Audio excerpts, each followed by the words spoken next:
যৌবনের কারণে তুমি ফুল দাও 14 তারিখে কাটটা দিয়া। কার যৌবন? কোন হারবালে যৌবন পাওয়া যায় আমারে বলো। বেশি হারবাল দেখছো দুনিয়াতে? আমি 103টা দেশের হারবাল দেখছি। কত? 103টা দেশের হারবাল দেখছি। 103টা দেশের হারবাল, কোন হারবালে যৌবন নাই। আমেরিকান হারবাল, আমেরিকান হারবালেও যৌবন নাই। চায়না, কলিকাতা, মডার্ন, হামদর্দ, দুনিয়ার কোন হারবালে যৌবন নাই। যৌবন তো গড গিফটেড, আল্লাহ দিছেন তো আছে, দেন নাই তো নাই। বাহাদুরি দেখায় কার যৌবন দিয়া? জমিন তো এটাই বলে আল্লাহকে অনুমতি দেন না, শেষ করে দিন। আল্লাহ বলে এত রাগ কেন? তো বলছে ইয়াকুল রিজকা কাওয়া আশিক, রিজিক তোমার খায়, নাফরমানি তোমার করে। তাও আমার পিঠে, আমার থেকে দূরে সরা করতো, তাইলে মনকে বুঝাইতাম। আমার পিঠে বয়াতো নাফরমানি করে।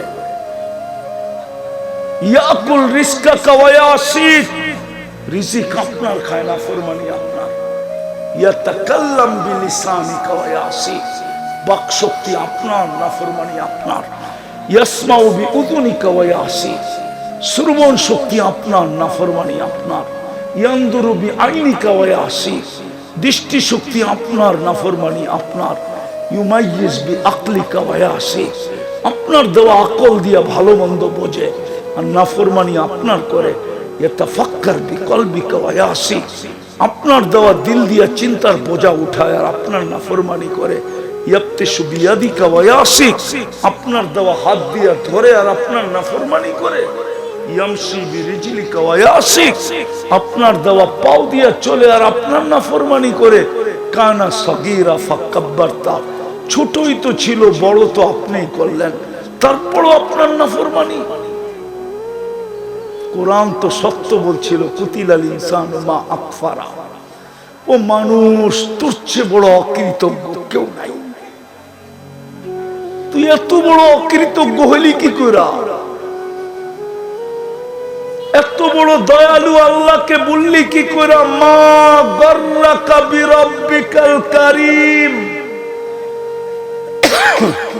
দনবাড়ির মানুষ একটা করলেই তো হতো, আর তো কিছু করতে হতো না। ভালো মতে মনোযোগ দিয়া বোঝা, একটা করলেই তো হতো। আল্লাহ তো গ্যারান্টি দিতেছে, ইয়াবসুতু ইয়াদাহু নাহারান হাত্তা ইয়াতুবা মাসিআল লাইল। আল্লাহ বলে রাতে কত গুনাহ করলি, কতগুলা করলি, কত বড় করলি, এটা তো আমার কাছে বিষয় ছিল না। যদি সূর্য উঠতে দেরি, তুই মাপ চাইতে দেরি না করতি, কোনো বিষয় ছিল। আমি তো হাদিস দিতেছি এখানে বসে, আবার বলতেছে ইয়াবসুতু ইয়াদাহু লাইলান হাত্তা ইয়াতুবা মাসিআন নাহার। সূর্যের আলোতে কত গুনাহ করলি, কতগুলা করলি, কত বড় বড় করলি, আমার কাছে বিষয় ছিল না। সূর্য ডুবতে দেরি, মাপ চাইতে যদি দেরি না করতি, এটা করলেই তো হইতো। বলেন এই মজমায় কোন যুবক আছে?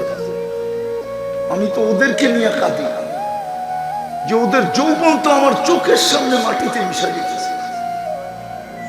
কসম, আমার সমাজের যুবকের যৌবন মাটিতে মিশতেছে দুই কারণে। একটা হলো মাদক, আর একটা হলো ইন্টারনেট। ওরা সারাদিন আজে বাজে জিনিস দেখে ইন্টারনেটে, দুইজন তিনজন একা একে মিলা সারা রাত্র দেখতে থাকে। কি ওয়াইফাই কি এই গ্রামে নাই? নাই।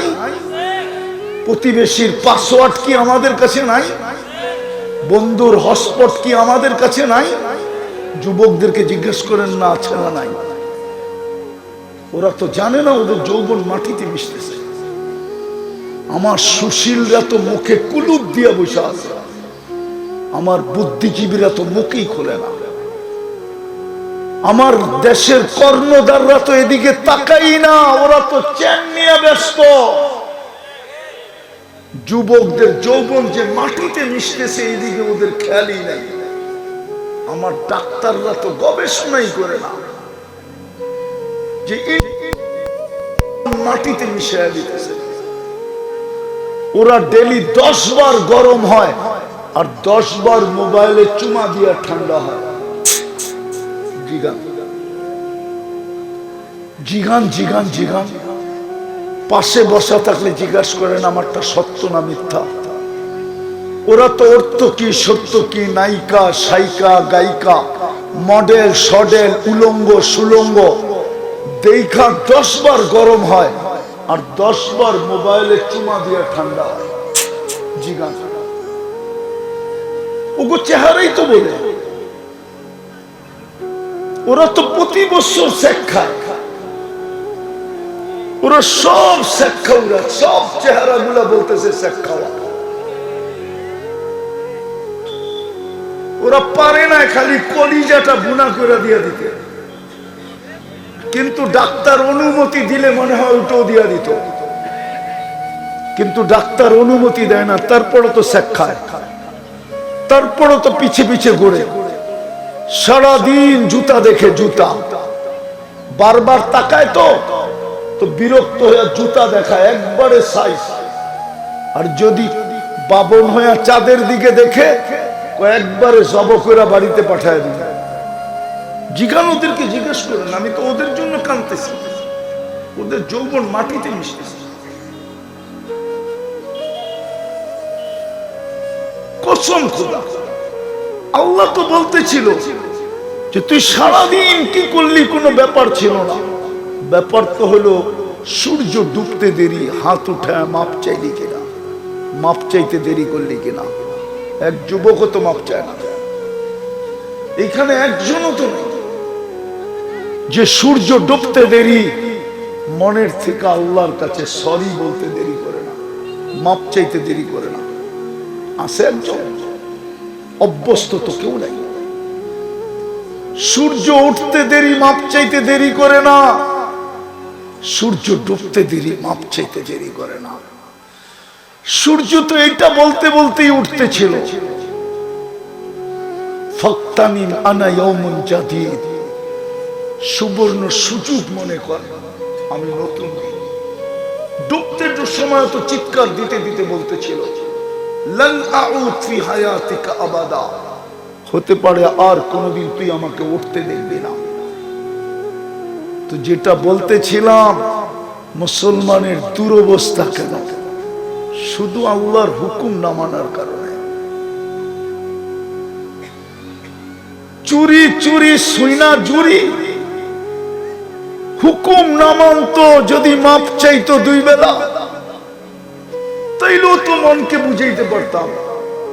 মাপও তো কেউ চায় না, না নারী না পুরুষ না যুবক না যুবতী না যুবক না বৃদ্ধ, কেউ তো মাপ চায় না। কয়দিন থাকবেন এখানে? কয়দিন বলেন? কয়দিন? কোরআন তো এটাই বলছিল, আফাহাসিবতুম আন্নামা খালাকনাকুম আবাস ওয়া আন্নাকুম ইলাইনা লা তুরজাউন, আমার কাছে ফিরবে না? একটা নিয়ামতের হিসাব মিলায় দিতে পারবো না যুবক, আমি শেষ জায়গায় চলে আসছি। একটা নিয়ামতের হিসাব মিলায় দিতে পারবো না। দেখাবো? আরে দেখাবো। দৃষ্টি একটা নিয়ামত। কয়টা? কয়টা না 100টা? আজ পর্যন্ত কি কি দেখছেন, কয়বার দেখছেন বলতে পারবেন? 50,000 বৎসর দিলে বলতে পারবেন? 50,000 বৎসরও মিলাইতে পারবেন না। কোরআন এটাই বলছিল, আল্লাহ বলে আমার একটা নিয়ামতের হিসাব তুই মিলায় দেখার ক্ষমতা রাখিস না। বিদায় আগের থেকেই তুই হাত উঠা।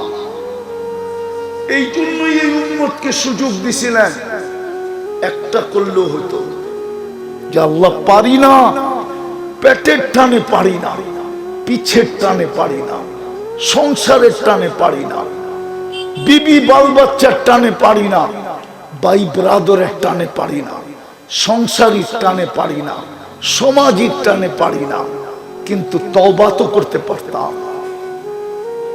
রাগ হয়ে যাবেন? বলবো, প্রত্যেক বাড়িতে কোরআন আছে না? এরকম কোন মুসলমান ঘর আছে যেখানে কোরআন নাই? না কোরআন আছে না নাই? কোন মুসলমান ঘর আছে যে ঘরে কোরআন নাই? হ্যাঁ, আচ্ছা বলেন তো, ঘরে ঢুকলে প্রথম কোরআনটা নজরে পড়ে না টেলিভিশনটা নজরে পড়ে? হ্যাঁ হ্যাঁ, আপনি তো কোরআনটা চোখের সামনে রাখেন না। যে আমি ঘরে ঢুকলে যেন কোরআনটা আমার চোখে পড়ে, টেলিভিশনটা না পড়ে। কমসে কম কোরআনটা পড়লে তো মনে একটা প্রভাব আসবে যে আমার ঘরে আল্লাহর কিতাব। আপনি তো টেলিভিশনটা রাখছেন বেডরুমে, কোরআনটা তো রাখেন না। আপনি তো টেলিভিশনটা রাখছেন প্রথম রুমে, মেহমান চাই যেন টেলিভিশনটা দেখে। আমরা গেলে তো দেখি কাপড় দিয়ে ঢেকে রাখে, কিন্তু বুঝি তো এটা কি ঢেকে রাখছে। কোরআন তো চোখে পড়ে না। আর একটা বলবো, এই মজমায় আছে 90% লোক কোরআন পড়তে পারে না। বলবো না আপনি কোরআন পড়তে পারেন না, আমার কোনো অভিযোগ ছিল না। যদি ডেলি কোরআনটাকে নিয়ে একটা চুমা দিতেন। এই মজমায় আছে কবে কোরআনকে চুমা দিছে বলতে পারবে না।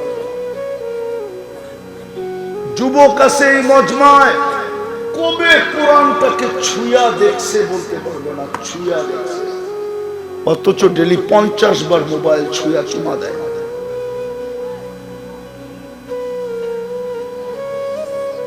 যার হাতে জুতার বাড়ি খাইছে ওর ছবি পর্যন্ত বাইর করে চুমা দিয়া মেসেজ পাঠায়, আমি তোরে চুমা দিছি। জিজ্ঞেস করে ওদেরকে। ওরাই তো আমার সাধনা, যুবকরাই আমার সাধনা, নাইলে আমার এই ময়দানে আসার কথা না। আমি এই ময়দানের লোক না, আমি ওদের চোখের ওদের কারণে আসছি, ওদেরকে দেখা আমি আসছি, নাইলে আমি এই ময়দানের লোক না। এই ময়দান আমার দরকার ছিল না। আমি তো ওদেরকে নিয়ে কাঁদি। আলহামদুলিল্লাহ 2-4টা রাস্তায় দেখা হয়, কখনো কখনো ফজরও পড়ে আমার সাথে, নাইলে আমার সাথে দেখা হয় না। ফজর পড়লে দেখা হয়, দূর দূর থেকে আসে, দেখি চোখের পানি জড়াইতে থাকে আর বলে হুজুর শিখাইলেন কি, করতেছি কি, আল্লাহ দেখাইতেছে কি। 10-15-20 কিলো পিছনে বাইক নিয়ে দৌড়াইতে থাকে, তারপরে মনের কথাটা বলে, মনটা ভরা যায় যে দৌড়ানো সার্থক মনে হইতেছে। আমি তো আশা রাখি যদি ওদের চোখ দিয়ে কোনোদিন পানি আসে, ওই পানি আমার নাজাতের কারণ হবে। আমি তো ওদেরকে নিয়ে কাঁদতেছি। কবে কোরআন চুমা দিছে বলতে পারবে না, অথচ আল্লাহর কালাম। যদি আমার কাছে আধ্যাত্মিক শক্তি থাকতো, দনবাড়ির মানুষ, তো আমি মাউত এই গ্রামে লাগায় শোনা দিতাম কোরআন কিরকম চিৎকার দিতেছে, কোরআন কিরকম বদদুয়া দিতেছে, মসজিদ কিরকম বদদুয়া দিতেছে। আমি চিনি দনবাড়ির বড় লোকরা কোথায় থাকে, আমি জানি ওই ধনবাড়িতে থাকে না। যুক্তি বলে আল্লাহ ধনবাড়িতে কেন নিজের ঘর দিলেন? আল্লাহ তো গনিজুল আগনিয়া, সমস্ত ধনীদেরও ধনী, সবাই ওনার কাছ থেকে ধন নিয়ে ধনী হলো। ওই আল্লাহ কেন ধনবাড়িতে নিজের ঘর দিল? ধনবাড়ির ধনী তো ধনবাড়ি ছেড়ে ঢাকাতে বাড়ি বানাইলো, আমেরিকাতে বাড়ি বানাইলো, কানাডায় বানাইলো। আল্লাহ কেন নিজের ঘরটাই গ্রামে আইনা দিয়া দিল? আল্লাহ তো দিছিল বন্ধুর ইজ্জত যেন থাকে। আমি বন্ধুর ইজ্জত রাখতে চাই। আমি যে শ্রেষ্ঠত্ব দিলাম উম্মতে মুহাম্মাদীকে সমগ্র মানব জাতির ভিতরে, কিয়ামতের দিন যেন কোনো উম্মত না বলতে পারে যে এগুলাকে শ্রেষ্ঠত্ব দিছে। এগুলাকে এই জন্যই তো গোটা বাড়ির কাছে আইনা দিছিলেন যে 2 কদম দিয়া যেন জান্নাতের চাবি নিতে পারে, জান্নাতের গ্যারান্টি নিতে পারে, ঈমানের গ্যারান্টি নিতে পারে, কিয়ামতের দিন সবচেয়ে বেশি নূরের অধিকারী হতে পারে, কিয়ামতের দিন যেন আল্লাহ পাশে বসাইতে পারেন। আইনা জিরানি, প্রতিবেশী বইলা পাশে বসাইতে পারে। মসজিদ তো খালি, চিৎকার দিয়া সমাধান হবে না। এই উম্মতের মাসলা চিৎকার দিয়া সমাধান হবে না। আমি দুনিয়া ঘুরা বলতেছি, দুনিয়া ঘুরা। আমার কাছে হুজুরদের মতো কিতাবি এলেম নাই, কিন্তু চোখে দেখা এলেম আছে, ঘুরার অভিজ্ঞতা আছে। ঘুরার ফিলিস্তিন আপনারা মিডিয়ায় দেখেন, আমি 15 বছর আগে 2 চোখে দেখছি। ফিলিস্তিনের প্রত্যেক গলি বলবে এই ব্যক্তি আসছিল। আমি চিনি ফিলিস্তিনে কি আছে, কোথায় কি রাখা আছে। আপনি চিনেন না, আপনি চিনেন না ইব্রাহিম আলাইহিস সালাম কোথায় ঘুমাইতেছে ফিলিস্তিনে। আপনি চিনেন না মুসা আলাইহিস সালাম কোথায় ঘুমাইতেছে। আপনি চিনেন না ওনার শ্বশুর শুআয়ব আলাইহিস সালাম কোথায় ঘুমাইতেছে। আপনি চিনেন না ওনার ছাত্র ইউসা বিন নুন আলাইহিস সালাম কোথায় ঘুমাইতেছে। আপনি চিনেন না 70 জন নবীর কবর কোনটা কোনটা। আপনারা চিনেন না 45,000 সাহাবা কোথায় ঘুমাইতেছে। আপনি চিনেন না কোন পাথরের সাথে আল্লাহর রাসূল গোরাবকে বাঁধছিলেন, কোন জায়গায় দাঁড়ায় খুতবা দিছিলেন, কোন জায়গায় দাঁড়ায় 1.25 লক্ষ নবীকে নামাজ পড়াইছিলেন, সশরীরে উপস্থিত ছিল। আপনারা চিনেন না। আমার চেয়ে বেশি ব্যথা আমাদের ফিলিস্তিন নিয়ে নাই। আমার যোগ বিয়োগ মিলে না। ওই জমিন ফিলিস্তিন দিয়ারুল আম্বিয়া, যেখানে এখনো 74 জন নবী চিহ্নিত, কবর চিহ্নিত, তার ভিতরে জাতির পিতা আদম, জাতির পিতা ইব্রাহিম খলিলুল্লাহ, তার ভিতরে একজন মুসা কালিমুল্লাহ। নবীরা তো সব কবরে জীবিত, শরীর তো সুরক্ষিত, সাহাবারও তো সুহাদা, 45,000 শহীদ সাহাবা, এরাও তো কবরে জীবিত। শহীদ তো মরে না। ওই মাটির এই দুরবস্থা হবে কেন? হায় হায় হায়, যেখানে মুসলমানদের প্রথম কেবলা। আসেন আল্লাহর হুকুম মানি, মানতে না পারলে আরেকটা কাজ করি, কমসে কম ডেলি আল্লাহর কাছে হাত উঠায় তওবা করি, তওবা মাফ চাই। পারবেন? কে কে পারবেন দেখি? পাক্কা? তাইলে বলে দেন, আল্লাহ অতীত থেকে তওবা করলাম। বলেন, জোরে বলেন। নামান, তাইলেই কিন্তু এই উম্মতকে ঠিকানায় পাঠাবে।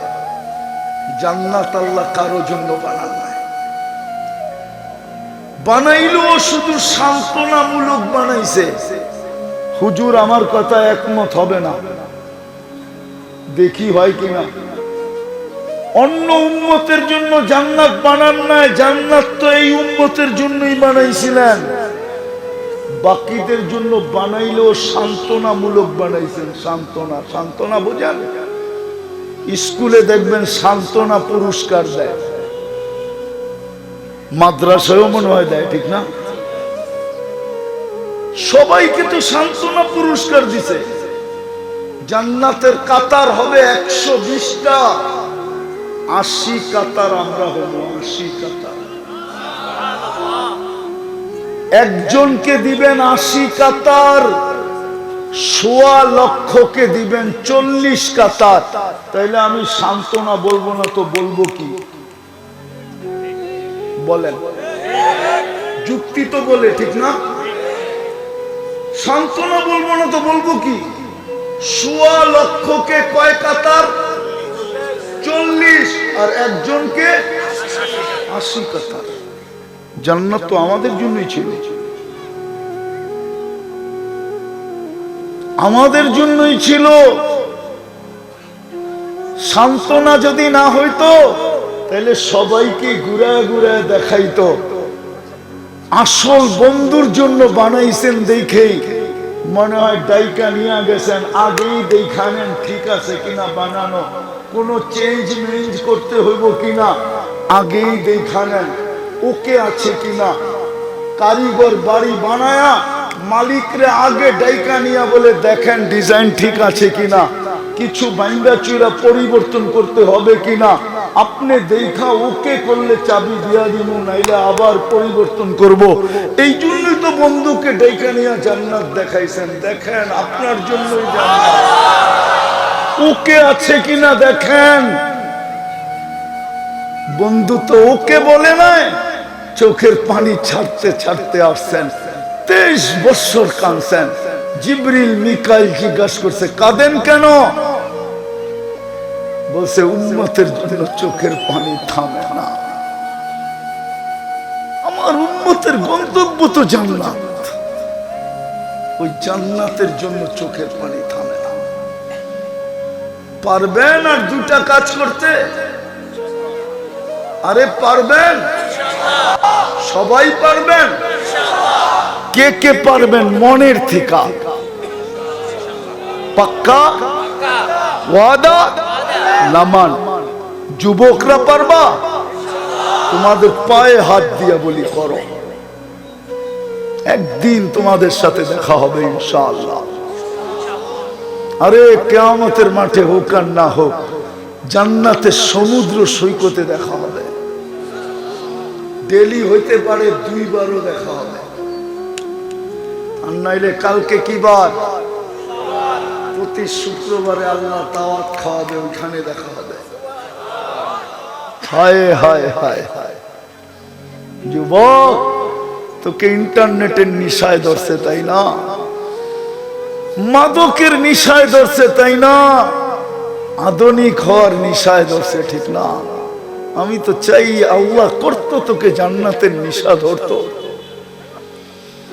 জান্নাতের নিশায় যদি আমাদের মা বোনরা নিশাগ্রস্ত হতো, যুবতীরা যদি জান্নাতের নিশায় নিশাগ্রস্ত হতো, সারাদিন বৈশা ঝিমতে থাকতো, আর যদি জিজ্ঞাসা করতো ঝিমো কেন, বলে ওই লেহেঙ্গা পরবো কবে, এই জন্য ঝিমতেছি। আল্লাহ তো লেহেঙ্গা দিবে মা বোনদেরকে, ডেলি 70 বার চেঞ্জ করবে। 3 কিলোমিটার ঘেরের কুচি লাগানো থাকবে, ওই যে ঘের কুচি, 3 কিলোমিটার ঘেরের কুচি লাগানো থাকবে। এই সুতা দিয়া বানাবে না, নূরের থেকে সুতা দিয়া বানাবে। আল্লাহ বলে তোকেও কুদরত দিয়া বানাইছি, কোন সৃষ্টির হাত লাগতে দেই নাই। তোর লেহেঙ্গাও কুদরত দিয়া বানাবো, কোন দর্জির হাত লাগতে দিব না। তোর খানাও কুদরত দিয়া পাকাবো, কোন বাবুর্চির হাত লাগতে দিব না না না না। তোর জান্নাতের প্রত্যেকটা নেয়ামত কুদরত দিয়া বানাবো, কোন সৃষ্টিকে হাত লাগাইতে দিব না। কেননা তোকে বানাইছি তো কুদরতি হাত দিয়া। ওই জান্নাত পারবো 2টা করতে? প্রথম হইল যখনই ঘুমাইতে যাব তো আল্লাহর কাছে মাপ চায়া ঘুমাবো। পারবেন? ওয়াদা? মনে থাকবে? হ্যাঁ না? মনে হয় থাকবে না, মনে না, হাত উঠানোই বলে মনে থাকবে না, কোরআনও বলে মনে থাকবে না। ওমা আনসানিহু ইল্লা শাইতান, কোরআনও বলে মনে থাকবে না। এই জন্য আমি একটা পদ্ধতি বলি, দেখেন মনে লাগে কিনা। যেইখানে ঘুমান, যাতে ঢুকলেই চোখে পড়ে একটা কাগজে লেখা টানায়া দেন, আমি মাপ চায়া ঘুমাবো। পারবেন? মাঝে মাঝে হইতে পারে শয়তান উঠায়া ফালায়ও দিবে, আবার লাগান। যুবক পায়ে হাত দিয়া বলি 6 মাস পর, 6 মাস পর্যন্ত আল্লাহ যেতে দিবে না। এর আগেই তুমি যা দেখবে, বলার জন্য তোমার মন ব্যাকুল হবে। পারবা? সারাদিন কি করলাম আমার বিষয় না, যখনই ঘুমাইতে যাব তখনই মাপ চায়া চোখ দুটা বন্ধ করব। হইতে পারে একদিন ঘুমাবো আর উঠবো না, সুযোগ হাতের থেকে চলে যাবে। তারপরে চিরজীবন মাপ চাইলো আর